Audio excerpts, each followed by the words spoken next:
هاتوا البنت دي، هي دي اللي أنا عايزها. المدير بصله برعب وقال بصوت مهزوز: يا فندم دي مجرد ممرضة تحت التدريب، ملهاش ذنب في اللي حصل، أرجوك بلاش. قال بغضب وصوته هز أركان المستشفى: كلامي يتنفذ، واللي هيقف في طريقي هنسفه. البنت كانت واقفة بترتعش، ملامحها بريئة وسنها ما يكملش 20 سنة. مسكت في هدوم زميلتها بخوف وهي بتبكي ومش فاهمة حاجة. الحراس اتقدموا وسحبوها بالعافية، والراجل الطويل صاحب الملامح القاسية بص للمدير بنظرة مرعبة وخرج. أخدوها على عربية سودة كبيرة متفيمة. طول الطريق كان الصمت قاتل، هو قاعد حاطط رجل على رجل وباصص من الشباك، وهي بتعيط بصمت وبتترعش. البنت قالت بصوت متقطع وخوف: أنا والله ما عملت حاجة، أنا ماليش دعوة باللي حصل من الدكتور، أرجوك سيبني أروح.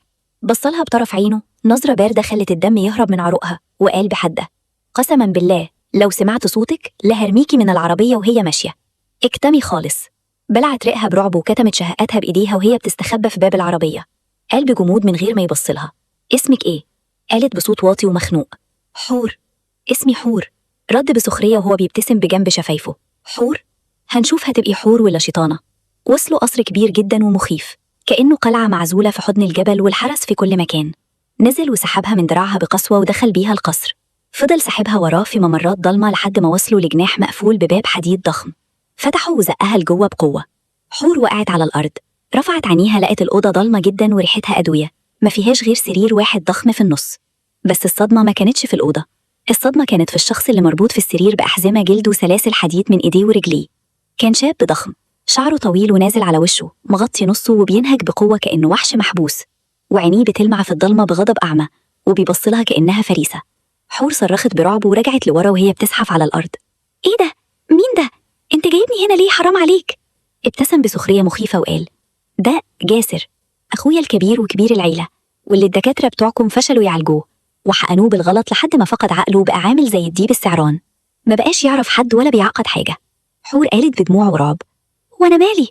أنا ممرضة تحت تدريب، أنا ما بعرفش أعمل حاجة والنبي، أرجوك مشيني من هنا. نزل لمستواها ومسك فكها بقوة وقال من بين سنانه: أنتي اللي هتعالجيه، هتبقي معاه هنا في الأوضة 24 ساعة ومسؤولة عن دواه وأكله. لو خف ورجع طبيعي هسيبك تعيشي وترجعي لأهلك. وسابها ووقف وكمل بابتسامة مرعبة: أما لو مات أو فضل كده فأنا مش هقتلك، أنا ببساطة هفك سلاسل واسيبه يتصرف معاكي، وهو بيكره أي حاجة بتتحرك وخصوصا الستات. حور كانت بتتنفس بصعوبة وقالت بهستيريا: لا لا والنبي ما تسيبنيش معاه، ده هيموتني، يا بيه أبوس إيدك، أنا ماليش ذنب. بس هو طلع وقفل الباب الحديد وراه بالمفتاح وسابها في الضلمة معاه. حور فضلت تصرخ وتخبط على الباب: افتحها أرجوك. فجأة سمعت صوت السلاسل بتتحرك بقوة وراها، وصوت قطع في الجلد. لفت ببطء ورعب، لقيت جاسر قدر يقطع الحزام اللي في إيده اليمين، وقام قعد على السرير وعينيه متركزة عليها، ومفيش في وشه أي تعبير غير الغضب.